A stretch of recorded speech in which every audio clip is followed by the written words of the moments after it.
O centro da vontade de Deus, Oséias 4:6. O meu povo perece por falta de conhecimento.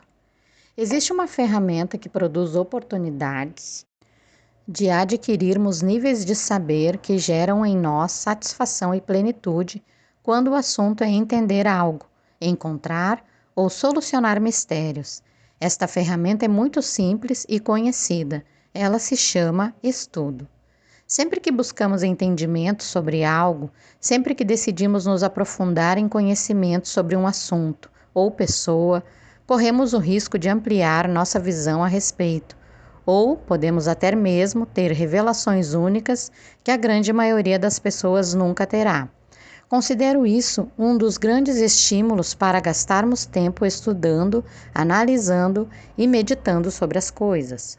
Desde aquele dia em que tomamos o que chamamos de a maior decisão da nossa vida, sim, naquele dia em que decidimos aceitar a Jesus Cristo como nosso Senhor e Salvador, iniciamos uma caminhada linda, porém árdua, cheia de desafios e muitas vezes lágrimas.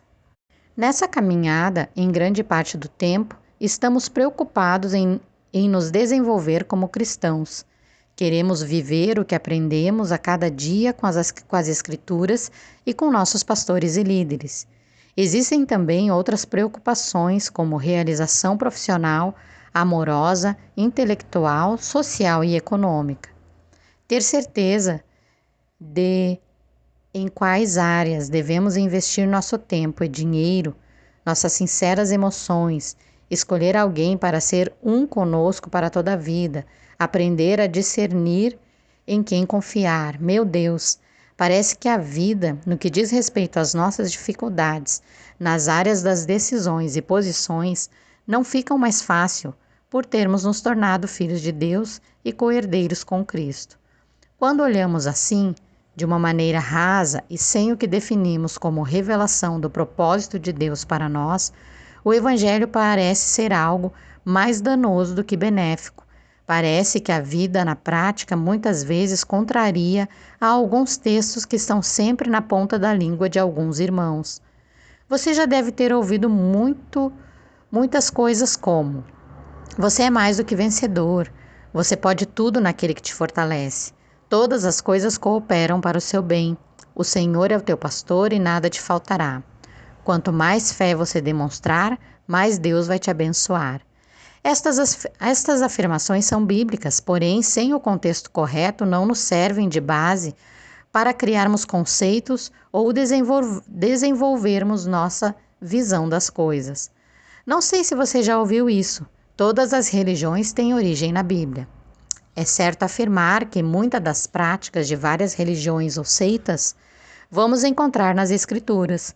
Os homens encontram base bíblica para respaldar os mais variados comportamentos ou expressões de fé e adoração. O Espiritismo, a Umbanda, o Catolicismo são apenas algumas que afirmam crer na Bíblia e mais, que suas práticas têm base nela. Nós, evangélicos, fazemos a mesma afirmação. Cremos na Bíblia, pois ela é a palavra de Deus. Mas mesmo crendo, temos a tendência em criar leis, doutrinas e costumes baseados em trechos isolados. Isso não é saudável e com certeza nos distancia de encontrarmos o centro da vontade de Deus. Somente através do estudo e da busca da mensagem central das Escrituras nos aproximamos mais do alvo.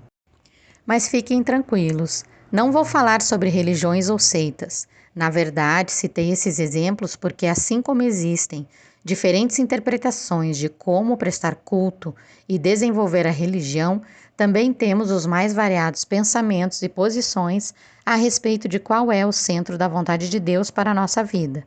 Portanto, nem tudo que você lê de uma maneira isolada serve de doutrina ou de verdade absoluta. Precisamos conhecer os contextos dos textos que lemos e acabamos por adotá-lo como fonte de inspiração e instrução acerca de qualquer etapa da nossa caminhada. Isto é, resumidamente falando, a base ou alicerce das construções doutrinárias emocionais e intelectuais que todo aquele que se define como cristão deveria adotar na sua caminhada de aprendizado e entendimento das coisas de Deus e da vida. Dito isto, quero deixar claro que creio que a Bíblia é a palavra de Deus e que é apta para nos ensinar sobre tudo. Disso não tenho a menor sombra de dúvida. Nossas divergências não existem por causa da palavra, e sim pela interpretação equivocada dos textos sagrados. Quando falamos do centro da vontade de Deus, temos as mais variadas definições, mas isso, em momento algum, significa que a Bíblia não seja clara a este respeito.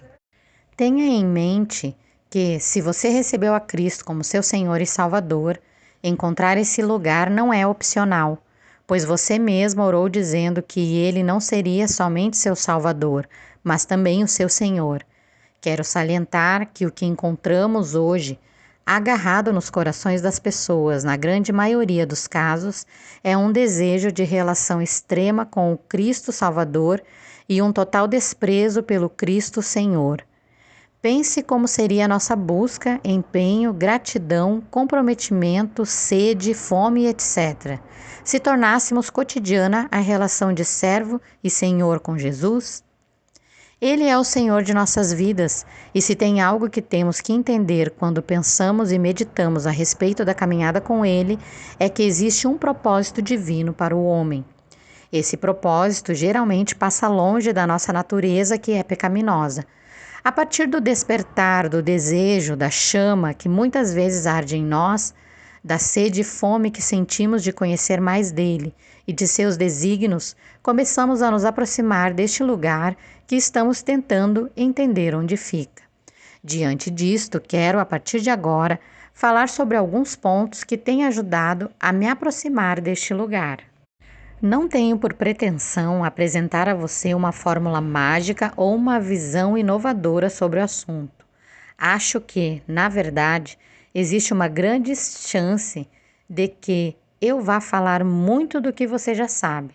Mas, baseado nestes anos de caminhada, posso afirmar que o Senhor Jesus está falando as mesmas coisas há muito tempo. A sua palavra se faz nova todos os dias, mas é sempre a mesma. Vamos lá?